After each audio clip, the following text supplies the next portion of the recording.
We started January with Pastor TJ. Nag-start po tayo with John chapter 1. And then, ngayon po, nasa John chapter 5 na po tayo. We learned from the past weeks that most of the stories are all in the Synoptic Gospels. But what is unique with Book of John, there are, I think, numerous stories that are not found in the other Gospels. And this is one of them. Itong John chapter 5 verses 1 to 8. So, if you have read the book of John from the past, manonotice nyo that this passage somehow is a little bit controversial. Unique siya in the sense na wala siya sa ibang Gospels na Mark, Matthew, and Luke. Pero medyo controversial siya in the sense that nag-start yung pagiging target ni Jesus Christ ng mga Pharisees dito sa story na to. Naging walking target siya because of what he did. Because the leaders of the Jews assumed he did something wrong, which is hindi naman totoo. And yun yung itatackle natin mamaya. Malalaman na din natin na from the previous nakalimutan ko. Sorry. Yan, nalaman din natin that from the previous chapters, nag-start na siya mag-reveal. So from the chapter 2 and so on and so forth. Before we start po, let me give you our key point for the topic natin. So we have 3 key points that I want to share with you. Number 1, Jesus sees and knows those who are broken and hopeless. Number 2, Jesus is able to instantly set the hopeless free from misery if they will obey Him. Number 3, Jesus leads the hopeless to a whole life of transformation. Before we continue po, I would like to invite each and everyone po, hindi na po tayo tatayo, upo na lang po tayo and let us pray and ask for God's guidance. Heavenly Father, good morning. Thank you, Lord, for giving us the opportunity of standing in front of you. Thank you very much, Lord, for keeping us safe sa pagpunta rito. Today po, Lord, right at this moment, we ask your Holy Spirit to help us understand whatever gusto mong iputuro po sa amin. Linisin mo po ang puso namin at isip. Nawa po ay maunawaan namin ang gusto mong ipahiwatig at iparating sa amin. Gamitin mo po, Lord, ang servant mo na hindi man worthy, Lord. Alam ko po, Lord, na kapag ginamit mo po ay magiging karapat-dapat po at maintindihan po namin ang katuruan mo, Lord. This we ask through your Son, Jesus Christ. Amen.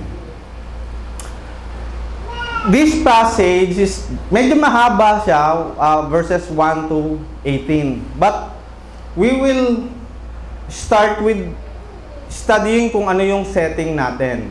So, if you have your Bible with you, can you open your Bible in Book of John chapter 5 verses 1 to 18. What I'm using is the King James Version.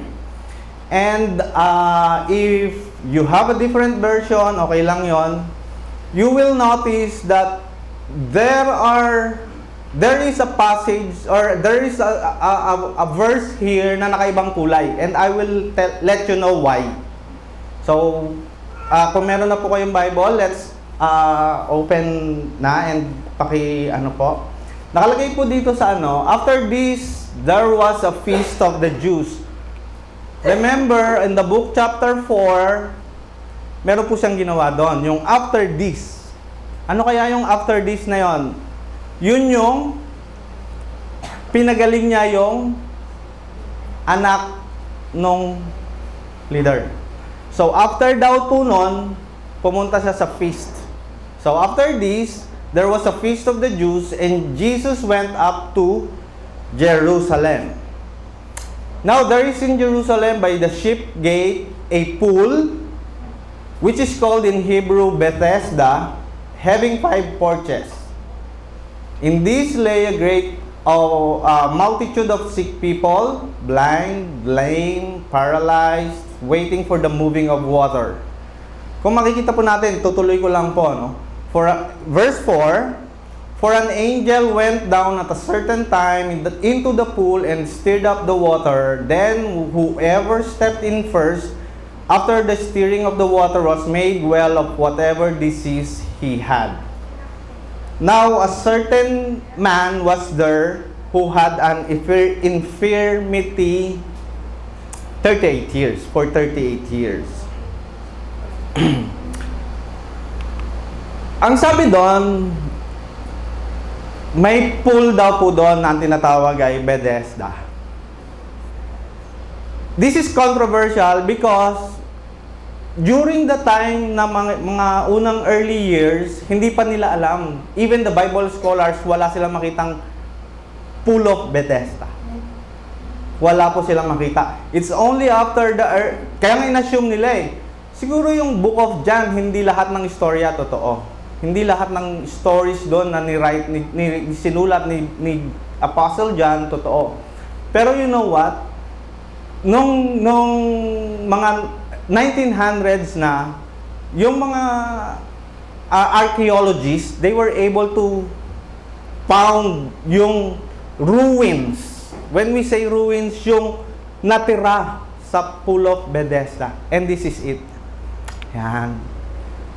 So, ibig sabihin, that only proves that the Book of John is true. And this passage, the Book of John chapter 5, truly happened during Christ's time.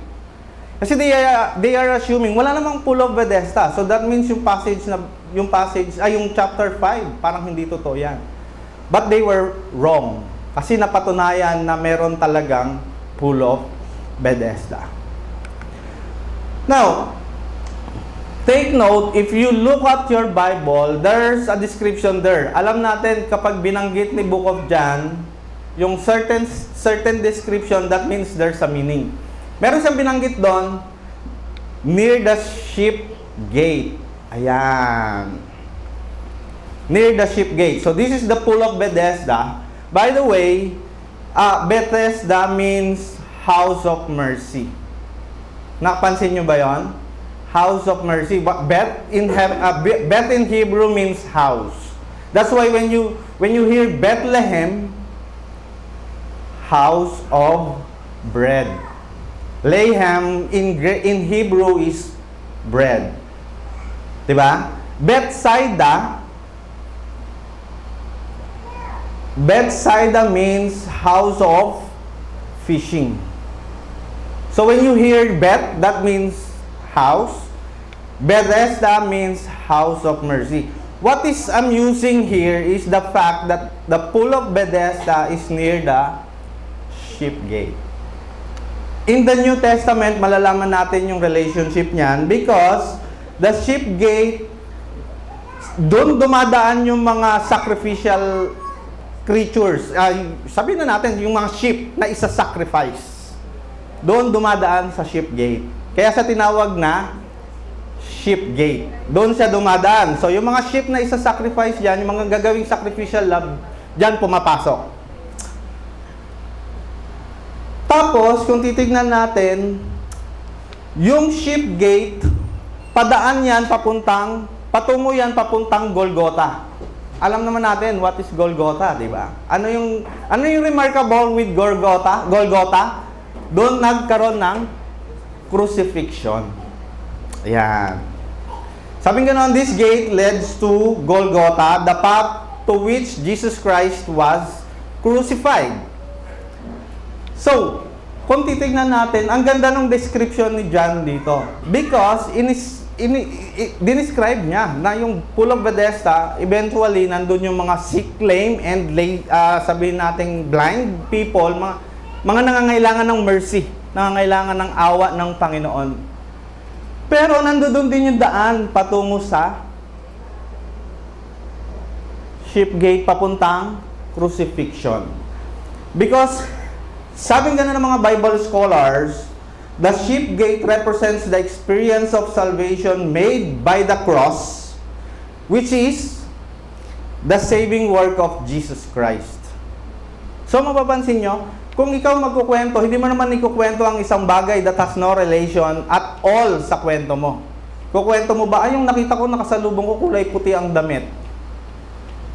So what's the point? Pero here, ma-realize natin, that's why sinabi yon ni John, is because in the New Testament, doon sa ano natin, meron siyang relationship. Ini-indicate doon, ini-emphasize doon ni Book of John that yung crucifixion ay malapit sa house of mercy. In order for you to receive the mercy of the Lord, you have to go through the sheep gate, which is the gate going to the crucifixion. Okay. In verse 3, mapapansin natin,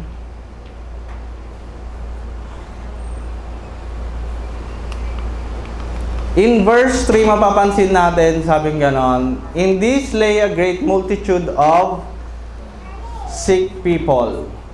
Verse 4, for an angel went down at a certain time into the pool and stirred up the water. Wala po yan sa mga ibang translations. Manonotice nyo, who has an ESV or NIV version? Nakikita nyo yung verse 4? Wala. Because in verse 4, during the early manuscripts, they don't have this. Only in King James that they added this to emphasize the reason why they are gathering in the pool of Bethesda. So, kasi iisipin nyo, no, bakit doon sila nag-iipon-ipon? So, inassume nila na ito yung reason. Na kapag ikaw ay bumaba doon, nagkaroon ng alon, tapos bigla ka nauna ka nakababa, gagaling ka. That's their experience. That's their, sabihin natin yun yung mentality nila, yun yung paniniwala nila. But most of the scholars argue na hindi nila sinusupport ito. But it doesn't matter. It doesn't corrupt the Bible that you are using, whether it has or it doesn't corrupt your Bible that you are using. Nandiyan pa rin yan. Andoon pa rin yung power of the Lord. Andun pa rin yung katotohanan that the Bible is the Word of God, the breath of God. But we just want to clarify that some of the scholars are arguing that they do not condone the verse 4. Kasi hindi sila naniniwala sa superstition. But regardless, the point is, they are gathering there because they are what? Waiting for the mercy of the Lord. Regardless kung ano man yung reason bakit umaalon, merong wala man yan, the point is they are there because they are waiting for the God's mercy. To proceed, in our story, mapapansin natin yung context natin. In verse 2, nag-start na siya magpakilala. Sabi nga natin, itong story natin na to sa Book of John, naging controversial na si Jesus Christ. Because he already started revealing himself, di ba? So sabi nga noon, in this story, Jesus returned to Jerusalem after having some time spent in the regions of Galilee. He already began demonstrating his identity, revealing his identity, and the first revelation that he did was when he turned the water into wine in Book of John chapter 2, verse 1 to 12. That's his first revelation. His second revelation is yung time na nagalit siya sa temple. This is in chapter 2, verses 13 to 21. Yung gumawa siya ng pamatok para bugawin yung mga nagtitinda. The next revelation that he did in the early version or verses of the Book of John, yung sinabi niya that you have to be born again kay Nicodemus. Pinapaliwanag niya kung sino siya. Di ba? That's in chapter 3 verses 1 to 21. And then next revelation that he did was when he walked and found the Samaritan woman. Di ba? You can still remember yung Samaritan woman na kinausap niya. If you only know kung anong water ang kaya kong ibigay sa'yo, what I'm going to give you is the living water. So, nireveal niya na yung sarili niya dyan. And lastly, before nag-proceed sa chapter 5, yung pagpapagaling doon sa anak ng nobleman. Ayan yung medyo nakakatuwa, nakakataba ng puso because hindi naman nagpunta si Jesus Christ dyan. Di ba? Sinabi niya lang, your son has been healed. Yun lang. And then nung bumalik yung tatay, inalam niya, anong nangyari? Gumaling na pala yung anak ko anong oras. Yung time na sinabi ni Jesus Christ na your son has been healed. Now, the primary reason kung bakit pinapakita sa atin or pinakita sa atin ni Book of John, ni Apostle John yan, was because this story caused Jesus Christ a controversial relationship with the other religious leaders. Ito yung time na nakaprovoke yung ego ng mga leaders kay Jesus Christ. Because in verse 17, kung mapapansin nyo sa book natin, in verse 17, sinabi ni Jesus Christ doon, when the leaders sinabing ganon, dapat hindi ka gumagawa sa Sabbath day or nagpapagaling sa Sabbath day.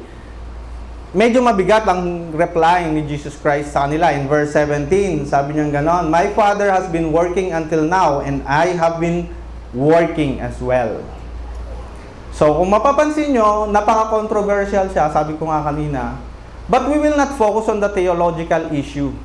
Focus tayo kung ano yung sabihin natin, kung ano yung pinakita ni Jesus Christ na compassion to those who are hopeless or broken.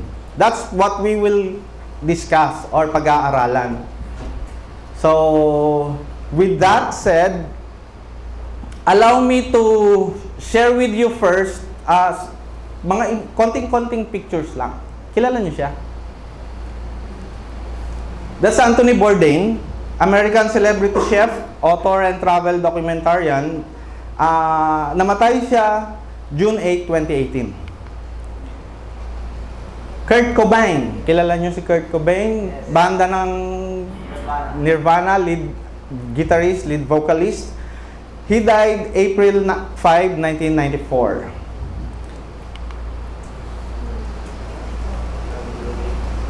Robin Williams. Kilala ba natin si Robin Williams? Hindi! Jumanji. Diba? Sa Peter Pan. Diba? Si Peter Pan. What have you noticed? Mapapansin natin, even if popular figures are smiling, nakangiti sila, they have a common denominator. And what is that? They are all broken. Others are broken because of their marriage. Others are broken because of drug addiction. Others are broken because they found out they are sick, na wala ng kagalingan. Ang katotohanan ngayon, karamihan sa atin, nakangiti, kinukumusta natin, nakatingin, nagingitian, but deep inside us, I'm sure, merong someone who is broken right now. Maybe you do not accept the fact that you are broken. You are denying it. Bakit naman? Yung saya-saya ko nga, dami kong pera. Diba? Dami-dami kong pera. I can buy whatever I want.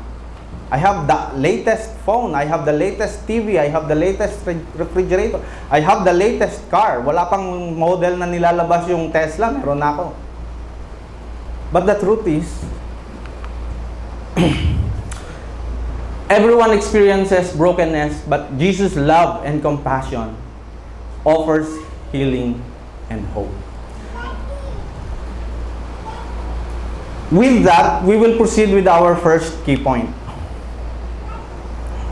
Our first key point is that, number one, Jesus sees and knows those who are broken and hopeless in verse 5 to 7.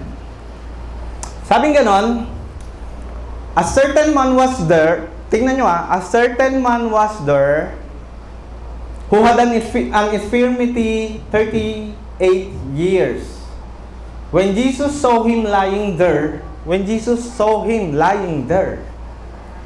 that he knew that he already had been in that condition a long time. How old was Jesus Christ during his ministry? 33. But the person was sick for how many years? 38. So that only shows that Jesus Christ has been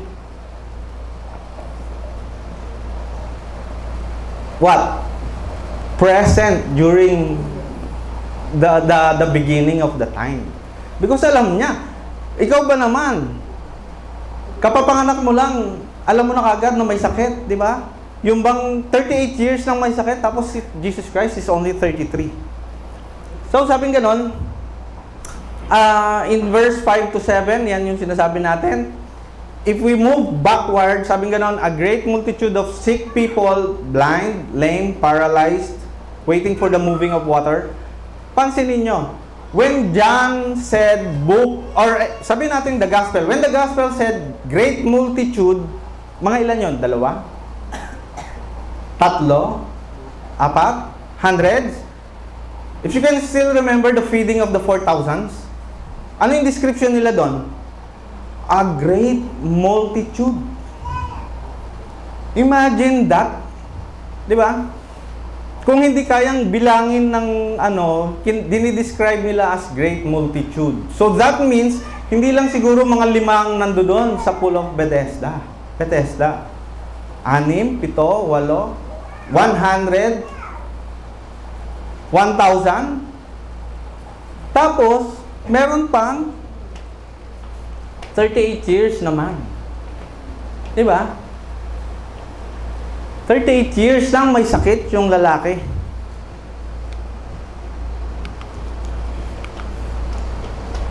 Kapag sinabi doon, sabi niyang ganon, this man has been sick longer than Jesus Christ has been on the earth. Bible says that this man had an infirmity. When we say infirmity, this word means it has some weakness or frailness that prevented him from walking about as other men. So kung titignan natin, for 38 years, siguro baka hindi siya makalakad. Di ba? Makalakad man siya, siguro hindi siya makahakbang. Ay, ano ba yun? Makatayo siya, hindi siya makahakbang. Di ba? So, meron siyang something that hinders him to do kung ano man yung dapat niyang gawin. Di ba? Sabing ganon, tinanong siya, sinabi niya lagi, sinagot niya kay Jesus Christ. He tells Jesus Christ that every time he is about to get into the water, someone else beats him there and goes away with a healing instead.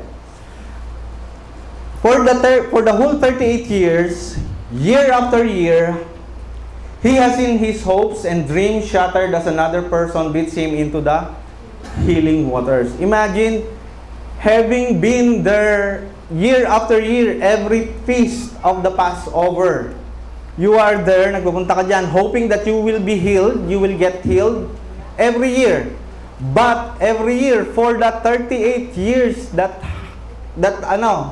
passed, anong nangyayari? Wala. Ikaw, kapipray mo lang kahapon, gusto mo answered prayer ka na. Kapipray mo lang nung isang linggo, gusto mo answered prayer ka na. We have here 38 years of being a failure. Hindi siya mapagaling. Bakit? Kasi hindi siya makagalaw eh. Question is, why did Christ heal only one? Bakit hindi niya ginamot lahat? For sure, Jesus knew that there are many sick and ill people at Bethesda, and we know how much Christ wants them to be healed. Gustong-gusto silang pagalingin ni Jesus Christ. Alam naman natin yon. But, on this occasion, ang intention ni Jesus Christ is what? To help the man who is not able to do the walking. Christ give priority to those who are hopeless in misery, those who have much disadvantages in life, those who think hindi na nila kaya, those people they think wala nang solusyon yung problema, those people na alam nilang hindi na sila gagaling, wala na sila. They are hopeless. Lahat tayo, even you deny it right now, kahit i-deny natin ngayon, kahit sabihin nyo, bro, hindi pa ako naging broken, hindi pa ako naging hopeless. Kayang-kaya ko ang sarili ko. Kayang-kaya kong tumayo sa sarili ko. I can do it on my own. Kahit sabihin natin yon, we cannot deny the fact that people can get broken, but remember this, Jesus loves broken people. In every place of the world, makakakita tayo niyan. Even Las Vegas, kung mapapansin nyo, nasa Hollywood na sila. They are already in Hollywood. Famous cities, merong mga broken people.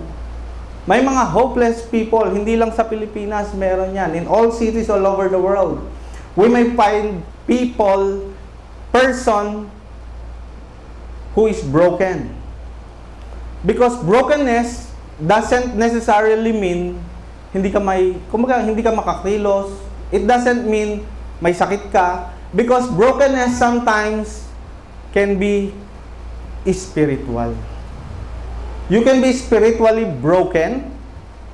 Hindi mo napapansin because physically fit, nagja-jogging ka. But sinabi nga ni Sis Arian kanina, oftentimes parang empty ang pakiramdam mo. Because broken ka spiritually. You feel the lost. Kulang ka. Because you cannot fulfill your own satisfaction. Yes, you can probably 2 days, 3 days, 1 hour, 2 hours. But pag gising mo kinabukasan, kulang na naman. Maybe to some degrees, may brokenness din tayo. Baka hindi natin alam, na-overcome lang natin because we attended CCC. Di ba? Because you can get broken by experiences. Choices mo sa buhay mo. Di ba? Ibang tao. Baka mamaya, yung ibang tao, hindi nila alam, nakakasakit na sila ng kapwa nila. Sometimes, there are people who thinks okay lang yung kausap nila. Because they are smiling. Nakangiti sila sa'yo. Pero deep inside them, they are grieving. Umiiyak sila. Wala silang malapitan. Wala silang makausap. Wala silang, sabihin na natin, magkaroon ng shoulder to lean on. But sabi nga ni Dr. Vance Havner, isang pastor, evangelical pastor, God uses broken things. It takes broken soil to produce a crop, broken clouds to give rain, broken grain to give bread, broken bread to give strength. It is the broken alabaster box that gives forth perfume. It is Peter weeping bitterly who returns to greater power than ever. Not because you're broken, not because you're hopeless, not because you're helpless, that means that's the end of your situation. Because honestly, Jesus loves broken people. Yung wala nang sasandalan. Sabi niya nga, unless you become a child, you cannot get in the kingdom of heaven. And we know, child, wala namang aasahan yan eh. Nakakita na ba kayong bata na nagtatrabaho or ano? Meron, but they were abused. Child labor. Pero majority of them, wala. Nakaasa sila sa mga parents pa rin nila. Even the infant. Di ba? Sabi sa Psalms 34:18, the Lord is near to the brokenhearted and saves the crushed in spirit. And according to a Christian author, novel author, Louis Eldridge, life will break you. Yes, life will break you. But nobody can protect you from that. And living alone won't either. For solitude will also break you with its churning. Kapag nag-solo ka, wala kang nilapitang ministry, umalis ka sa church, umalis ka sa pag-serve mo, because of your brokenness, because of your being burned out, dahil pagod ka na, dahil nagsasawa ka na, dahil naiinis ka sa mga leaders, dahil naiinis ka sa mga ushers, naiinis ka sa worship leader, laging sintunado, laging wala sa tono ang gitarista, you walk away from them. Sabing ganon, for solitude will also break you. And moving away, brothers and sisters, from the ministry will not save you. It will not give you comfort. Walang comfort sa pagiging solo. So no matter where you go in this life, there's a possibility of being broken. A marriage that didn't work, a parent who is being abused by their child, a child that was being abused by their parents, yung mga anak na iniwan ng mga magulang, abandoned sa mga orphanage, betrayal of a friend can also break you.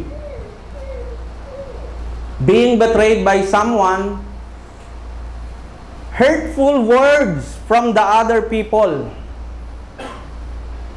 Napansin nyo ba mga Korean pop stars? They were hurt because of the K-nets. Those are just hurtful words. Hurtful words. But oftentimes, nagiging reason for depression.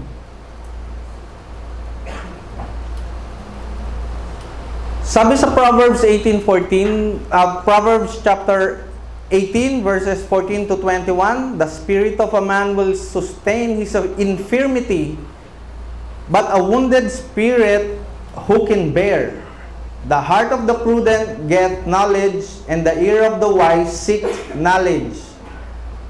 A man's gift make room for him and bring him from great men. The thing is, nawala. Okay. The thing is, with brokenness, you cannot just simply see the face value kapag kinausap natin. You cannot notice it. You cannot notice a person who is broken by just simply looking at the person. As what I have shown in the photos. Yan. Thank you po. A broken person cannot be determined by just simply talking to them. Kasi there are times, nagtatago sila. Kahit na kausapin mo sila, they will try to deny it. Actually, they will hide it. I-deny pa nila yon. And they will act strong. As if kaya nila yung problema nila. But those were famous person. Talented, full of humor. Robin Williams. Napanood nyo na yung mga interviews ni Robin Williams? Komedyante siya. Pag ini-interview siya. Pero may dark side sa buhay nila. Which made them struggle with depression for years. Hindi natin alam yon, di ba? For us who didn't know them personally, parang akala natin, ang sarap naman ng buhay nila. But we will not be able to determine whether that person is broken or not. Some people think na kapag nagkaroon sila ng partner, masasatisfy yung yearning nila. Some people think pag nagkaroon sila ng maraming properties, okay na. Okay na ako, Lord. Pag marami akong kaibigan, okay na ako, Lord. Pero in reality, hindi. You will have everything in this world. Without Jesus Christ, you are nothing. Wala tayo. So, kung titignan natin, that man who has infirmity for 38 years, nakita ni Jesus Christ of all great multitude. Ang daming may sakit doon. Pero doon siya nag-focus. Sabi nga ganon, kahit na itago mo ang brokenness mo sa kaibigan mo, sa pamilya mo, Jesus knows you are suffering from it. Because our God is an omniscient God. He knows everything. Alam niya lahat. Even the number of your hair, alam niya yan. Sabi nga ganon sa Psalm 139 verse 4, Even before there is a word on my tongue, behold, O Lord, you know it all. Sabi ganon sa Hebrews 4:13, and there is no creature hidden from His sight, but all things are open and laid bare to the eyes of Him with whom we have to do. Sabi nga natin, Jesus knows everything. But one thing is, right now, Jesus is telling us right now, when I prepared this, nung piniprepare ko tong presentation na to, sabi ni Jesus Christ, na-realized ko, Jesus is asking, do you want to be made well? You are experiencing brokenness, you are hopeless, you are helpless. You feel no one is accompanying you, no one can help you. But Jesus is asking you right now, do you want to be made well? Do you want to be made well? I'm sure na-share ko na to last prayer and fasting. The past few weeks, talagang sobrang burnout din ako. Feeling ko talaga parang hindi ko na siya kaya. But as I prepare this presentation, di ko alam. When I read the question asked by Jesus Christ doon sa sick man, as if He is talking to me.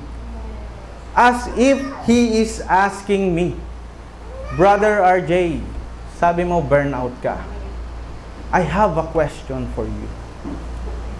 Do you want to be made well?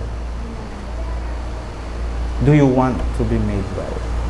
You brothers and sisters who are right now suffering, who is sick, who thinks parang pinagsakloban ng langit at lupa ang buhay natin, Jesus is asking you. Sunod-sunod na problema, sunod-sunod na sakit, Jesus is asking you, do you want to be made well? Do you want to be made well? And that leads us to our second point. Jesus is able to instantly set the hopeless free from misery if they will obey Him. That's in verses 8 to 9. The sick man answered Him, Sir, I have no man to put me in the pool when the water is stirred up. But while I am coming, another steps down before me. Jesus said to him, Rise, take up your bed and walk. And immediately the man was made well, took up his bed and walked. And that day was Sabbath. Question. What did the man say when Jesus was asked? When Jesus asked him? Ano yung sabi ng may sakit? Sinabi niya ba yes? Sinabi niya yes? No. Hindi. Di ba? Understandable yon because sabi nga ganun ni Apostle John, hindi niya kilala si Jesus Christ. So hindi niya naintindihan kung sino yung kausap niya. Ikaw ba naman, di mo kilala, tapos, di ba? Hindi mo kilala yon. Baka nga hindi niya naririnig pa si Jesus Christ mag-preach. Kasi nga, nandun lang siya sa pool of Bethesda. Di siya makalakad, di siya makasunod kay Jesus Christ. When Jesus Christ is doing His ministry. Di ba? At some point, kagaya din tayo ni sick man. Oftentimes, we make excuses. Oftentimes, we blame others for our condition. Ay, kaya ko naman ginawa yon kasi ginawa niya sa akin. Yun yung katotohanan ng buhay natin. We are like the sick man. Whenever we are under the condition of brokenness, we always find fault from the other person. We keep blaming others as if they were the ones doing that to us. As if it's not my fault. It's not your fault.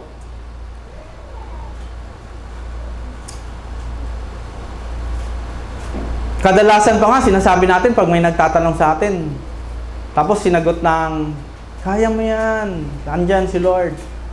Usually, ang sinasagot natin, hindi mo ako naiintindihan, brother. You do not understand my situation. Yes, maybe. Hindi ko naiintindihan ang situation mo. Yes, maybe. Hindi ko alam kung ano yung sitwasyon mo talaga. Bakit ka napunta dyan? But one thing, I truly understand this. Jesus is the same yesterday, today, tomorrow, and forever.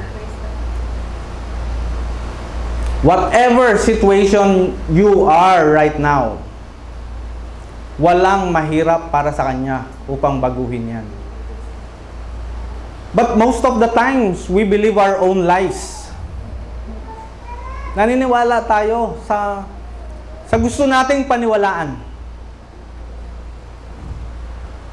Kasi katwiran natin, iba tayo eh. It won't work for me. Iba ako. Oo, sila nakarecuperate sila sa broken heart nila. Pero iba ako. Naiiba ako. Iba ako, special ako eh. Do you think you're special? Sa tingin mo, hindi ka kaya na baguhin ng Panginoon ang sitwasyon mo dahil special ka? You think you're an exception to Him? Yung power ni God may limitation sa'yo? Yung katotohanan, yung truth ng gospel is may katotohanan sa'yo, kaya hindi gumagana yung sinasabi na Jesus can heal your brokenness. You are not an exception. Sa totoo lang. You are not an exception. Because with God, there's no exception in His power. No exception. Walang exception. Even you think iba ka, special ka. But notice here in our passage, yung ginawa at sinagot ng man, parang sinisisi niya pa yung ibang mga may sakit. Di ba? Whenever we are under the condition of brokenness, we always blame and then end up blaming others. Kasi alam mo, gusto ko talagang gumaling. Kaya lang pag nakita kong bumulwak yung tubig, nauunahan na nila ako eh. Hindi na ako nakakatayo. Hindi na ako nakakagalaw. Hindi na ako nakakakilos. See? Ano ba naman yung umupo ka na doon sa may pinakadulo, magpadala ka doon sa pinakadulo para pagkatapos ng bumulwak man yung tubig, gaganon ka lang. Diba? Para sa swimming pool, nandun ka sa gilid, ayan, nandito ka, palagi ka dito. Tapos pag nakita mo tumumba ka ng pagganon. Diba? But no, binblame niya yung others. Parang binablame niya pa yung others. Hindi, kasi ang bilis nila eh, ako hindi. Diba? Kung mapapansin natin,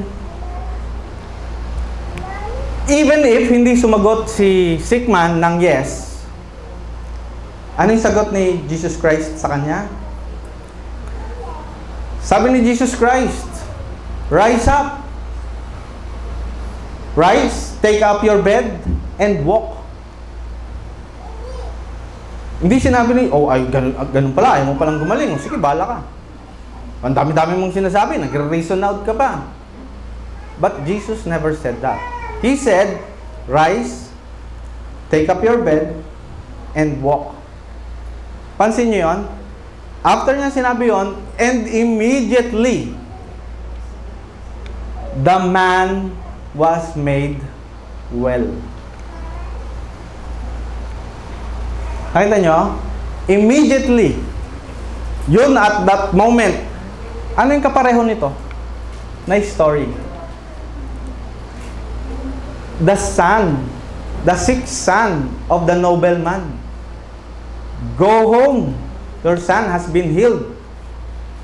Nakita niyo yung power ng healing ni Jesus Christ? Pag sinabi niya, you will be healed. You will get healed. You will be get healed today. Overcome mo ang brokenness mo at this moment. Trust Jesus Christ. At this moment, you will be healed. And then, anong ginawa nung sick man? He rose up, picked up his bed, and walked. Oftentimes, nagiging reason for us to be delayed sa healing ng Panginoon is sometimes we chose to reject the true power of God. Ayaw nating sundin. Just what happened to Naaman in 2 Kings chapter 5 verses 10 to 14. Sabing ganon, Elisha sent a messenger to him, go wash yourself 7 times in the Jordan, and your flesh will be restored, and you will be cleansed.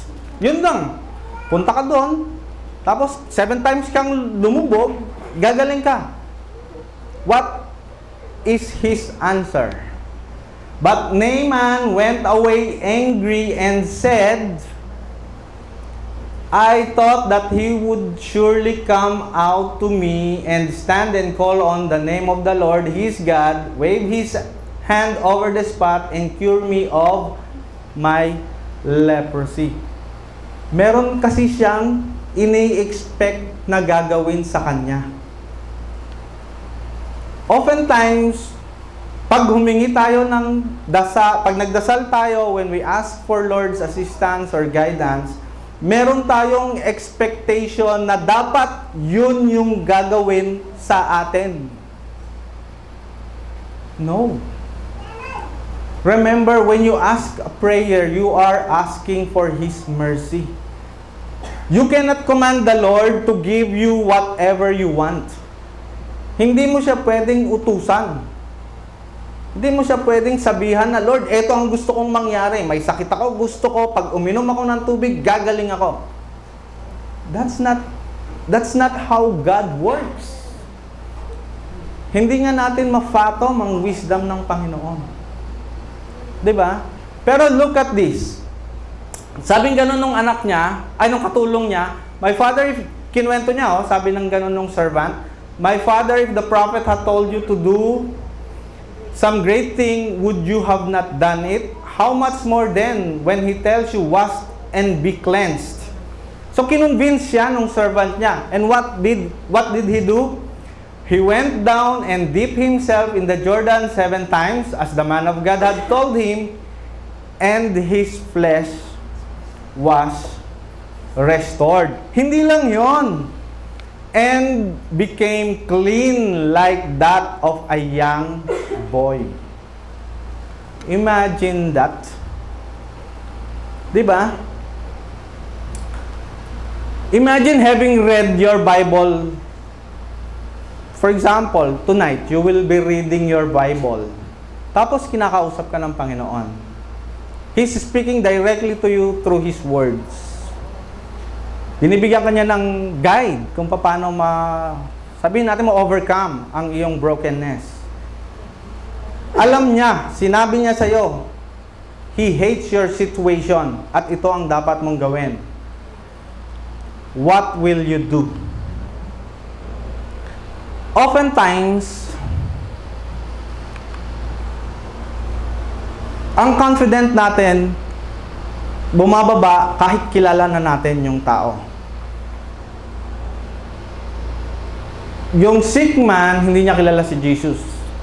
Pero ginawa niya yung inuutos. We as Christians, madalas meron sinasabi. Sabing gano'n ng Panginoon, bawal yan, kasalanan yan. Sabi ng Diyos, sumunod ka sa pinag-uutos. Sabi ng Diyos, sabi ni Jesus Christ, attend the discipleship, attend ministry, serve the Lord. Pero hindi natin ginagawa. The reality is, hindi tayo ganun ka-confident na kaya niya tayong ilabas doon sa brokenness natin. Hindi ba kayo confident na kaya niya kayong i-heal? Aren't you confident enough that He will heal you? Even though you already knew who Jesus was. Kilala na natin, kaya nga tayo magkakasama dito di ba? Kaya tayong magkakasama dito. Hindi ba natin kayang gawin na parang pagtiwala sa kaibigan? Sabi ng kaibigan mo, lika attend tayo lika punta tayo sa ganito. Wala akong pera Hindi ako nang bahala. You trust Him. Sasama ka. Kahit wala kang pera. Di ba? How much more si Jesus Christ? Kilala na natin, alam natin ang kanyang power. Diba? What keeps us back from trusting the Lord? Ano ba ang nagiging reason for us? Ano ba ang nagiging dahilan? Can you trust Him like having confidence in a friend who always keeps their word? Kaibigan mo, tao lang, pero pinagtitiwalaan mo. Because anong reason mo? Kasi lagi niya namang tinutupad yung pangako niya. If you trust your friend because he keeps your word, how much more si Jesus Christ, who is the same yesterday, today, tomorrow, and forever. Di ba? But take note, sabi nga na isang author, God does not guide those who want to run their own life. He only guides those who admit their need of His direction and rely on His wisdom. Hindi ka makakaalis dyan sa posisyon mong yan, sa situation mong yan, if you do not put your trust in Him. Wala. Because even the sick person, he exerted effort to follow Jesus Christ. Ano yung effort na yon? He took up his bed, and walked. Kunwari, hindi niya ginawa yung rise up. Gagaling siya? Most probably, gagaling siya physically. Pero, mentally, iniisip niya,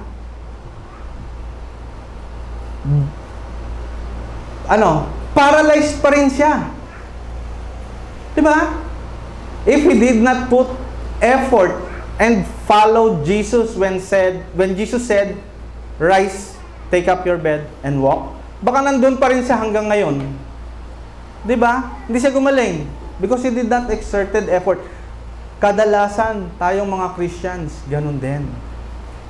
Sabi na ni Jesus Christ, you will be healed. But because you do not want to exert effort into it, you are still in that situation. Nananatili tayo sa situation na yon. Which leads us to the third key point. Jesus leads the hopeless to a whole life transformation. When Jesus healed you, magkakaroon ng transformation ng buhay natin. Magbabago ang buhay natin.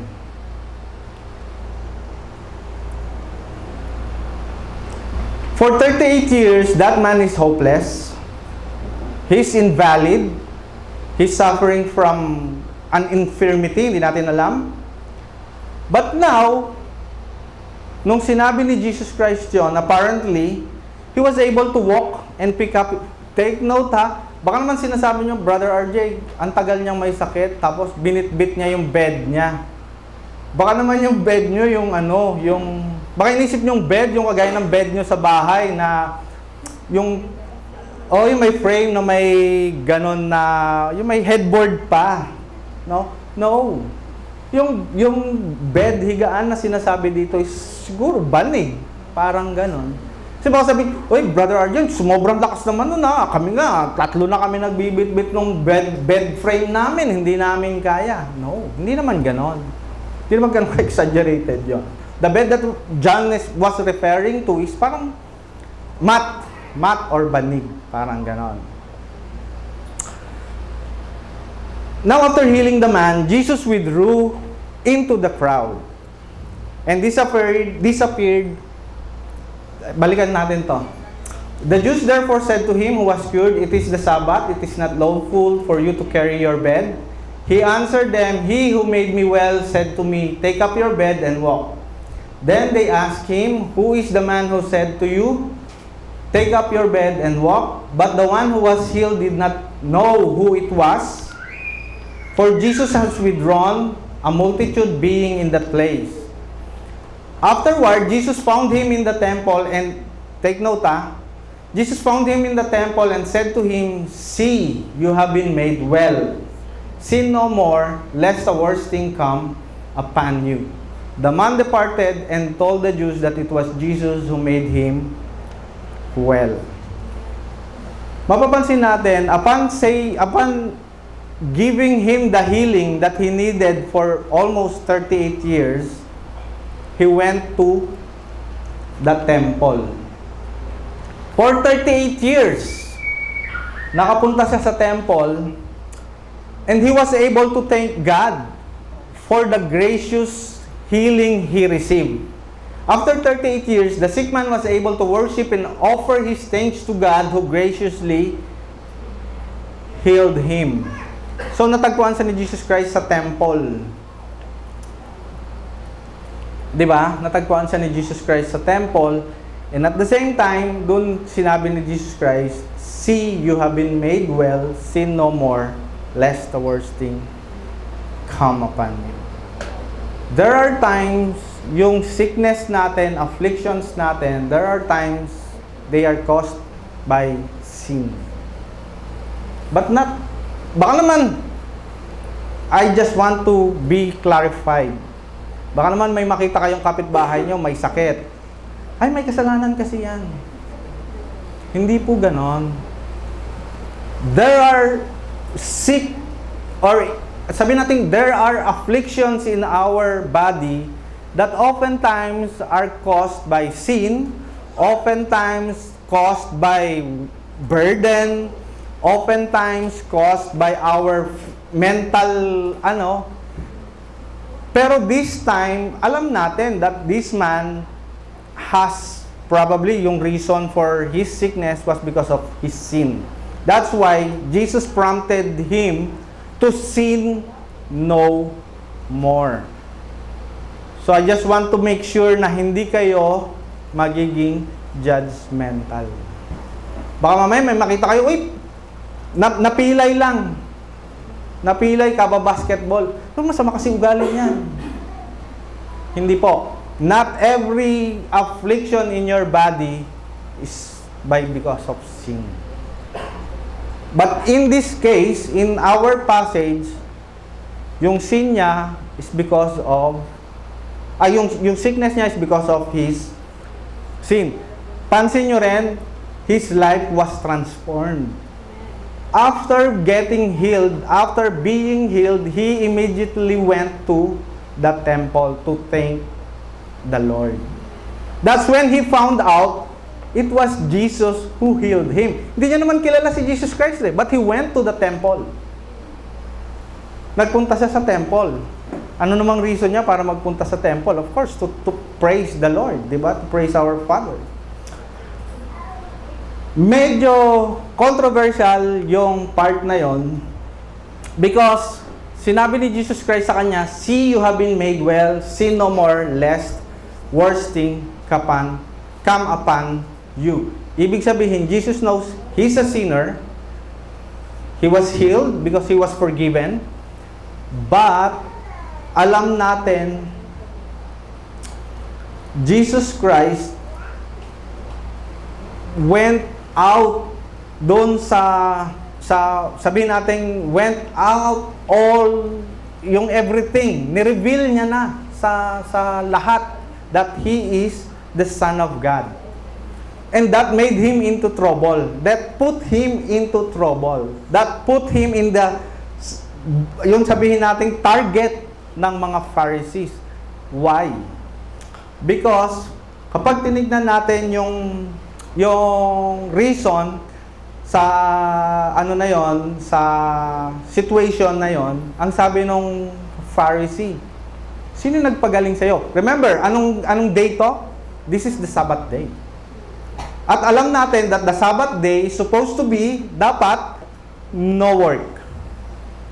Walang gagawa.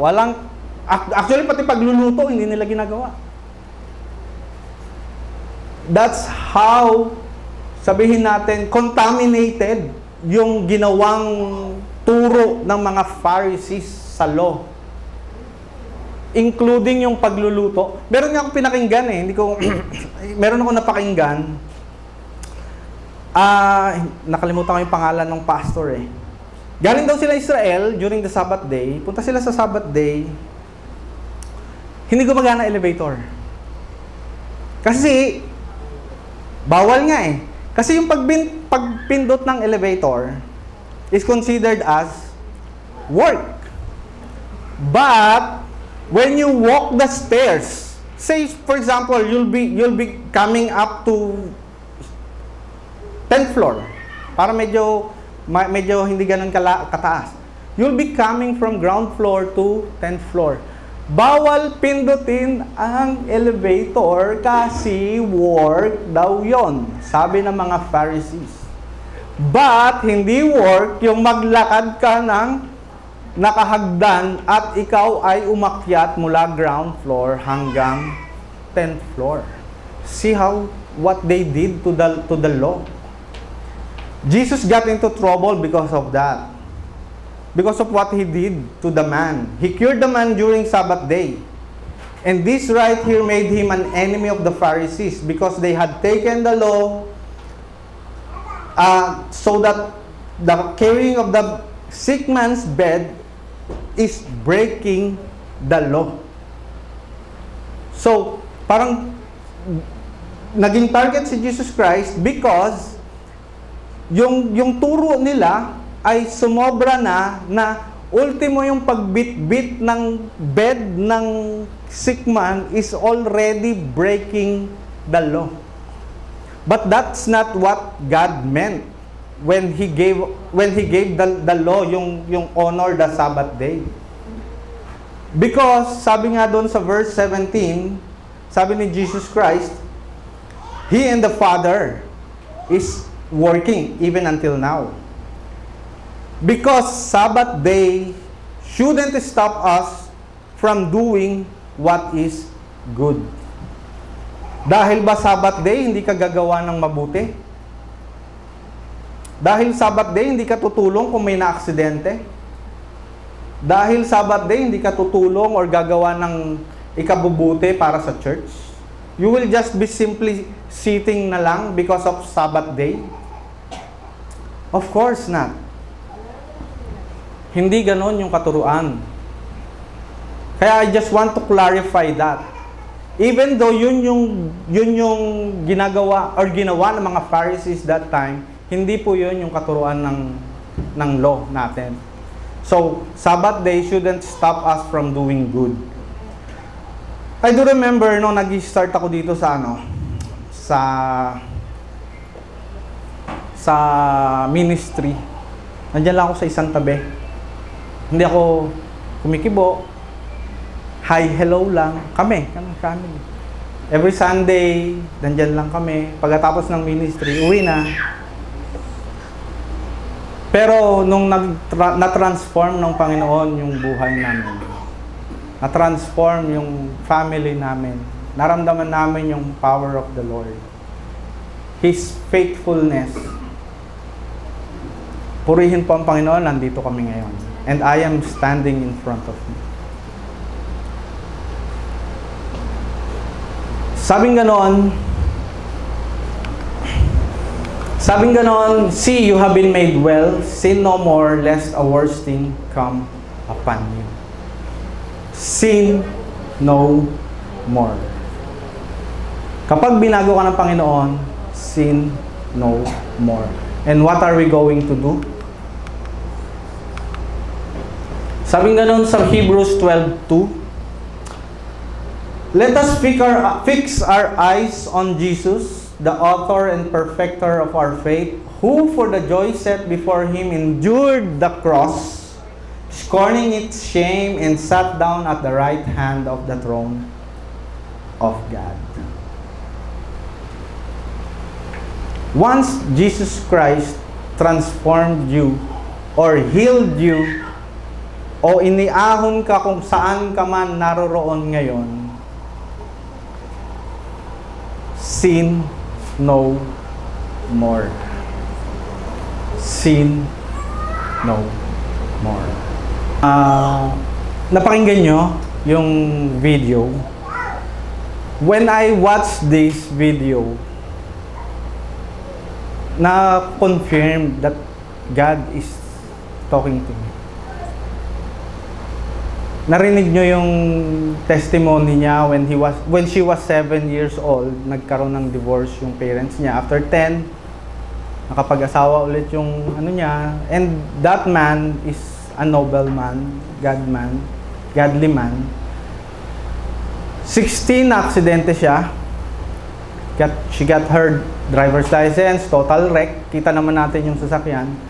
Pero she was able to live. Yung sinabi ng mother niya, you still have a lot. God is kumaga parang marami pang gagawin ng Panginoon sa iyo. That's when she received her first Bible. She read the Bible, pero syempre, sabi nga natin, you can read the Bible alone, but hanggang dun lang. You can just read it. Ano yung ginawa niya? Ano yung ginawa niya? Nag-join siya ng mga ministries sa campus nila. Sa campus nila, may mga ministries na inatenan siya, and that made her grow spiritually.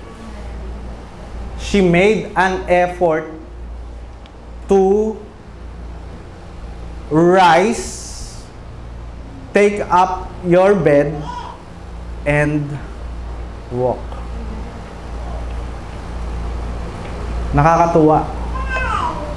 Nakakatuwa. Ilan sa atin nakaramdam ng kabutihan ng Panginoon? Ilan sa atin alam natin na mabuti ang Panginoon? But we keep on denying it. As if parang hindi natin kilala ang Panginoong Jesucristo. As if para tayong yung sick man. As if parang dinideny natin na it was our fault. With this po, I would like to end with this conclusion. Just what we have learned today from our passage and from the testimony of the girl, Jesus sees and knows your situation right now. He knows you're broken, hopeless.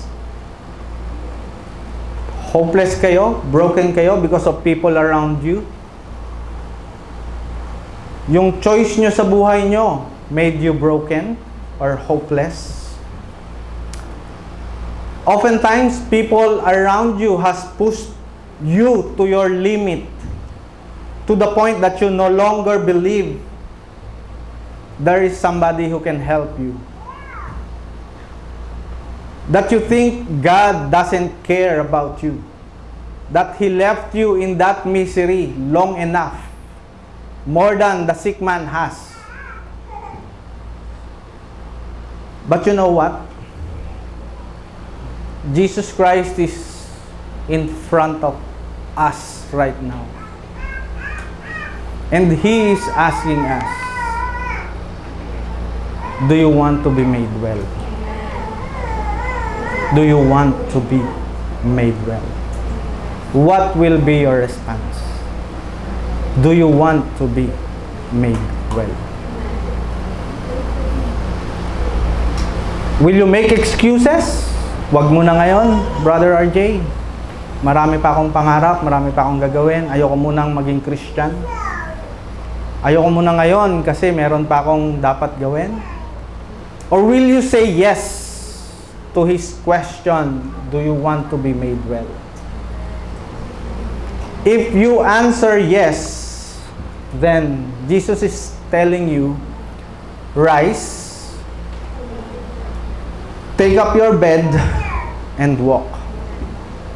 Walk away from the things that hinders you in glorifying the Lord.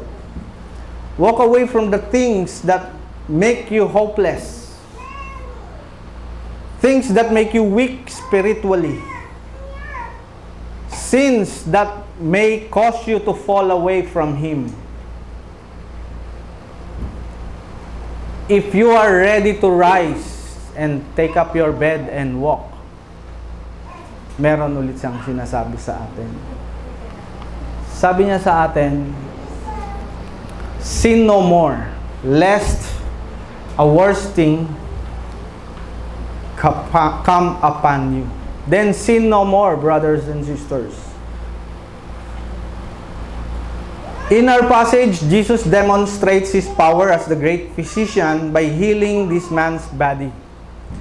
But Christ has something greater to do, and that is setting us free for a whole life of transformation. True healing is all about the transforming work of Christ in us. The physical healing is a mere unimportant shadow to His real important redemptive work and how we incorporate Him in our lives. Physical healing, hindi ganon ka-importante. Ang importante is how we live our life in Him. Kung paano tayo mabubuhay na kasama niya. Paano? Sin no more, lest a worse thing come upon you. With that po, I would like to end with a short prayer. Let us bow our heads and let us pray.